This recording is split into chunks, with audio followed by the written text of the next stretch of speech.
सांग माने आज सकाळू उठिला बेलू प्रबल गरम तेणु सकाळू सकाळू उठी कपे चाह पी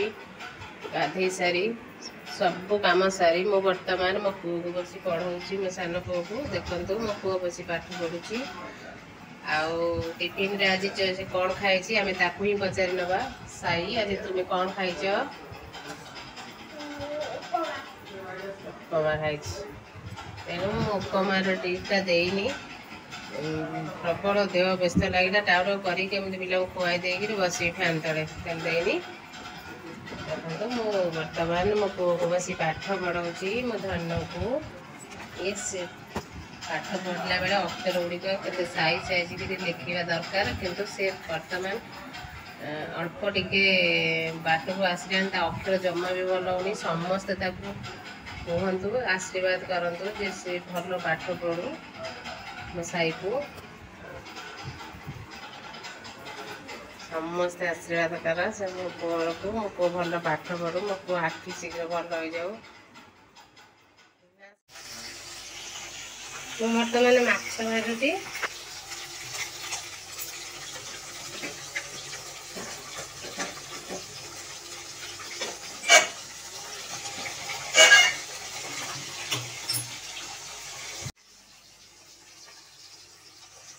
देखो माछ भजाटा केते बढ़िया होती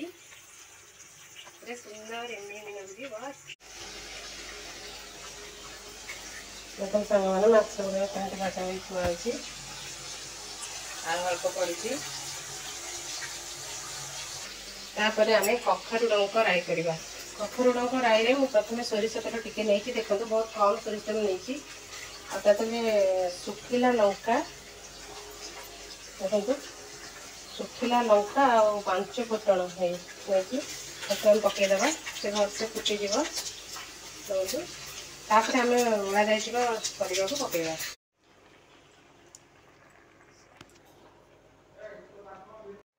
देखु बर्तमान आमर कखारु डंक तरकारी रेडी आप कखारु डंक तरकारी करने प्रथम कखारु डंक को छोट छोट कर काटी ने आवश्यक अनुसार परिवा पकेबे जी आप जहाँ खाती जहाँ भी आप घर आवेलेबल थी तेल फुटण लंका देवे मसला देवे कखारु डंक परिवा सब पकई एमती करेंगे बहुत टेस्ट लगे से कखार सागर खातु भी गरम सागर बहुत भी बढ़िया लगे आमर बर्तमान तो कखारु डंक तरकारी रेडी लंच आमर पखाड़ आज करूँ पखाड़ काकुड़ी सालाड आलू भर्ता माछ आ कखारु डंक तरकारी सब बसीगले खायापी आमर साई साई बस खाया बापा